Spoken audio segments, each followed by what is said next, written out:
அதிகமாக இந்த சலிப்போடு மேரேஜ்ல வர்றது பெண்களா ஆண்களா? ஆண்களுக்கு தான் அதிகமா வருது. என்ன விஷயம்னு கேட்டீங்கன்னா, இங்க ரொம்ப ஸ்டபர்னா இருப்பாங்க. பெண்களோட இயல்புங்கிறதே தனி. காலையில ஒரு பிரச்சனை இருக்கும், சாயந்தரம் வீட்டுக்கு வருவாரு, அவரு சண்டை போட்டிருப்பாரு, திட்டி இருப்பாரு, கத்தி இருப்பாரு. சாயந்தரம் வீட்டுக்கு வரும்போது போனை எடுத்து காதுல வச்சுக்கிட்டு, எதுக்கு தெரியுங்களா காதுல வச்சுட்டு வருது?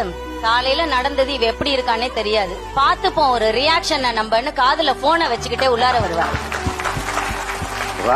இவரு போயிருப்பாரு, இவர் மறந்திருப்பாரு. ஏன்னா இவர் நிறைய விஷயங்களை பாத்திருப்பாரு. நம்ம திருப்பி வந்துட்டோம், நம்மளோட லைஃப் இது திருப்பி வேற ஒரு மனுஷனா உள்ளார போவோம், மன்னிப்பு கூட கேட்டுருவோம் உள்ளார வருவாங்க. ஆனா நம்ம ஆளுங்க கடைசியா அவர் எந்த வார்த்தையில போடின்னு முடிச்சாரோ அந்த போடிய மட்டுமே திருப்பி ஆரம்பிக்கும்.